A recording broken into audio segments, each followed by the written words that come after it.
I've been talking the last week or so about how the cancel woke culture is canceling this, that, canceling that. You know, the Aunt Jemima's gone. Mrs. Butterworth is on the chopping block. The Paw Patrol is in trouble. I said the other day the Lego police station will probably become a collector's item because Lego isn't making the police station anymore, which is bizarre.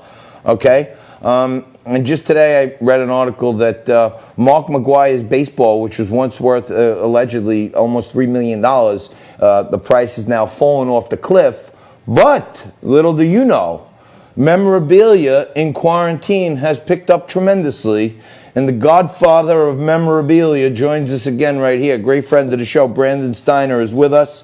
He's the CEO of Collectible Exchange, and he's the founder of Collectible Exchange, and he's the founder of Steiner Sports, and he's actually, you know, the capo di tutti capi of memorabiliaites. And Brandon, you were just saying in the break before we came on that the Collectible Exchange is on fire since the quarantine. What's happening?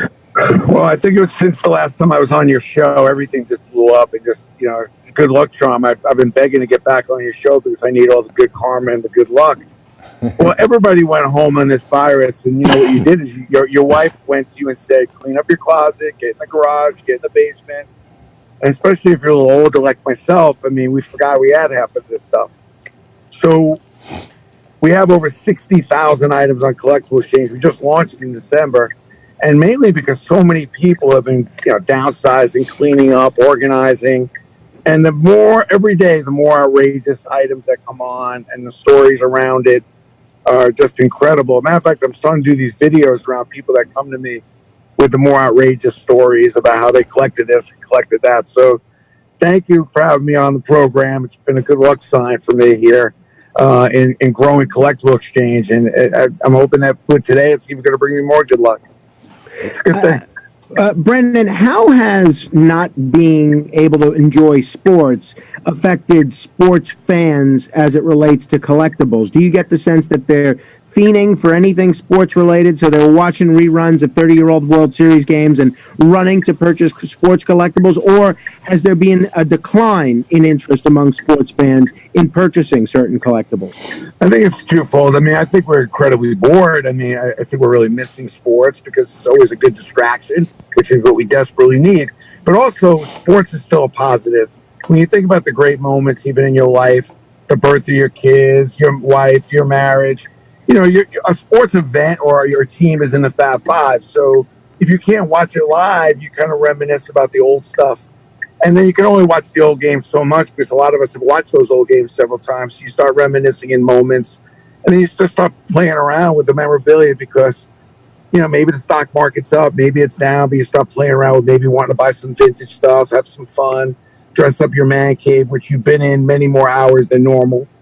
I mean, my dog came up to me the other day and told me that she needed some space. I'm like, I don't know what to do with myself. Like, I go home, I'm walking around, and I'm like, you know, it's tough. So you get a little bored, and you start thinking about the good times. And I've reshuffled my man cave around a little bit. And that's what Collectible Exchange is about. Is one of the things I realized in the last 3 months is some incredible collectors and savers around the country.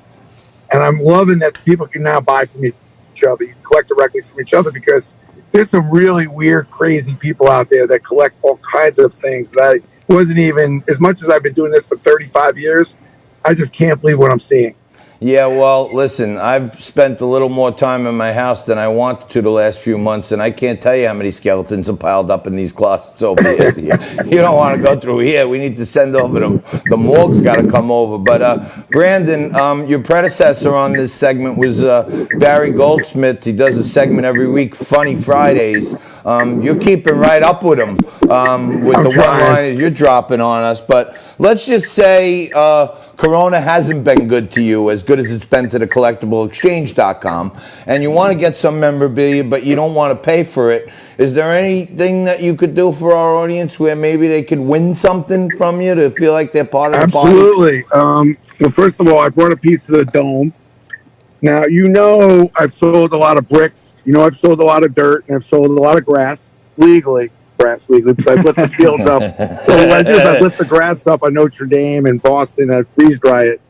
By the way, the margins are phenomenal on the dirt and grass, by the way. It's I would good imagine, direction. yeah. But now I'm selling the most famous roof, the Syracuse Dome roof, and I'm giving away a piece to one of the fans or one of your part of your audience. I'm going to give it away. And I tell you, if you're a Syracuse Nation person, you love Syracuse, you know how important that Syracuse Dome is. They took the dome down, they're putting a roof on it, and I created a whole product line. I mean, it's unbelievable. So Like I took a photo of the dome and I printed it on the dome. I mean, I don't know. I don't know. Like 2 months ago, this thing was like a bunch of dirty, scuzzy vinyl, whatever. But we made it into a really cool product. It means a lot. The dome means a lot to people in Syracuse, Orange Nation. 35,000, Syracuse, Georgetown, Syracuse, Duke. Boeheim taking off his jacket. I mean, lacrosse, maybe the greatest lacrosse team. So I'm kind of proud to sell the roof. And also, I'm a Syracuse alum. I love the orange. I bleed orange. It's kind of why I'm wearing my orange shirt today. yeah, well, you look great, I'll tell you. And we got to have you back. I'm going to encourage all of our audience members to go to collectibleexchange.com.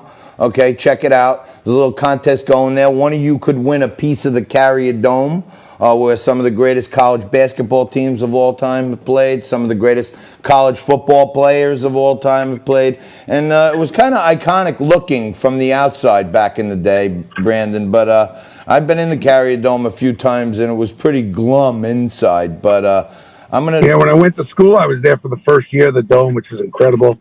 Wow. Sat right behind Boeheim. But I got to get back into that show live. So I could give you a couple more of my one-liners and continue the good luck. That's what I'm talking about. All right, well, we'll hook that up. We got to run right now. That's Brandon Love Steiner, you. the godfather of Brandon. memorabilia. And check out his site at collectibleexchange.com. We're going to take a quick break. We're going to come back top of the hour right after this.